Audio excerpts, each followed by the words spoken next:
I'm Victoria from Victoria's Jukebox. I'm Sean, and last night I dreamt somebody loved me. Welcome to the 5th anniversary episode of PopJunkieTV. I can't believe it's 5 episodes already. I know, it's crazy. It feels like a lifetime. Doesn't it just?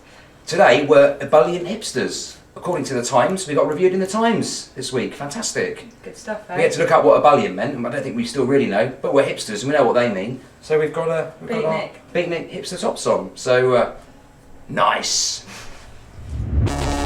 See, we've got the news now. Yeah. Pete Doherty's always in the news. Yeah, of course. While we're recording this, he's actually in prison. Who knows where he will be by the time it comes out.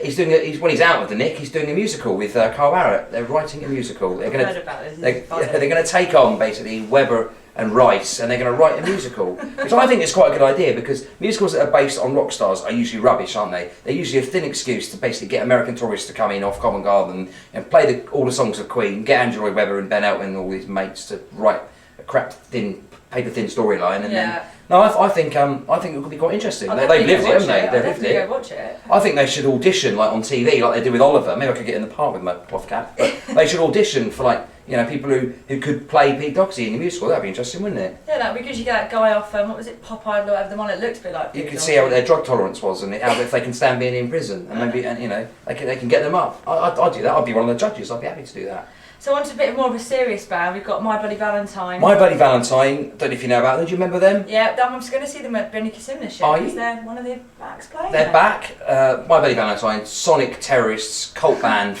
on Creation, released Loveless, their only album, 91, 92, 91 I think.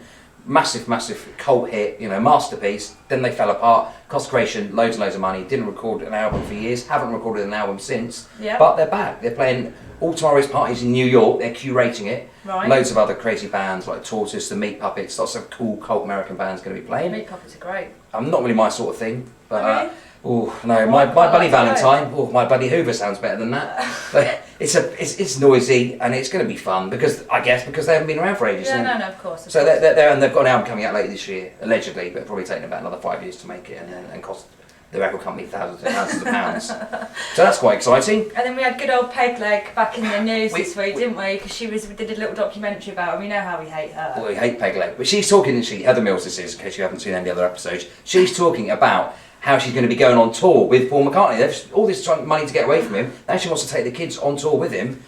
Paul McCartney and Kiev. Now, not Chicken Kiev. Obviously, he's strictly vegetarian, like my other hero, Morrissey. Paul McCartney is playing Free Festival, big show in the Ukraine, big show in Kiev. He comes out and says all these announcements about it, and he says it's going to be groovy, which is like, I wish he'd stop doing the thumbs up as well. It's a bit like your dad saying... Why can't you just do it in the UK as well? Why are they doing flipping Ukraine? Well, it's all some sort of peace benefit. It's probably Pegleg's probably involved. She's probably trying to save the world again, like she always does. 80s pop stars next. 80s pop stars. You remember the 80s? You were probably into New Kids on the Block. I was born in the 80s. I was born in the... You've done that one again. We can do it again. I was born in the 70s. I've said before. I like Yazoo. Do you remember Yazoo? Yeah, I do. Vince Clarke. Now it wasn't Depeche Mode. Then he went into be in Erasure. Yeah. Before that, he was in Erasure. He was in Yazoo. I didn't know that. Actually. He was in Yazoo. He was a keyboard player alongside Alf, or as we know her, portly Alison Moyet.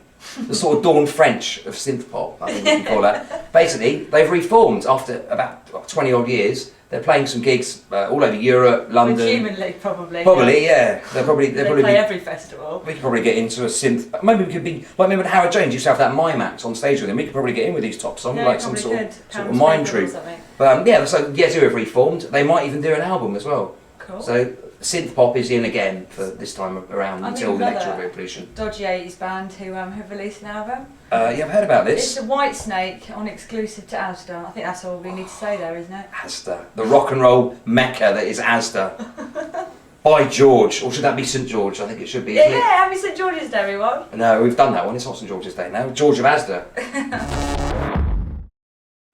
Okay, so this week's album reviews. I've got the pleasure of reviewing John and Jehn, which is like my favourite album of the year. I absolutely love it. It's a debut album from a French couple, and you can't talk about them without thinking and knowing that they're very much in love. That's beautiful, not like us. No, not like us. They're very much in love. We could be French though, with our stripy onion selling baguette friendly tops on, couldn't we? Okay, so basically the couple met when they were both in separate bands and they realised that they were both crap. Right. So they came together, they fell in love, and this album is an ongoing expression of their love. That's beautiful. It's their communication with one another, that's how they choose to live their life. Blimey. It's a very, very touching album. It's kind of Velvet Underground, kind of like Joy Division if it was sort of had a bit more female influence, I guess. Okay. More control. More control. See what I've done there? Yeah, very good. By far and away, my favourite track on the album is 20L07. I hope that's how you pronounce it. I've got no idea, but it's quite lo-fi, sort of electronica, very stripped down. I mean, it's kind of weird because I saw The Kills last night, and there is a kind of link between the two. I can see it, but it's just a more gentle. Less aggressive. Yeah, less aggressive. A bit more tender. Yeah, it's very nice. It's very surge. It's more of a gentle killing than a massacre. Yeah, but it's we don't have the bra this week, do we? But it's definitely bra-tastic. It's been a good week for albums. You just talked about the one that you really like. And one of my favourite singer-songwriters has released an album. You aware of Chris Mills? Well, just because you just told me about it. It's fantastic. I've seen him live loads of times. He's not a household name. He should be. And with this new album, Living in the Aftermath, he could be a household name.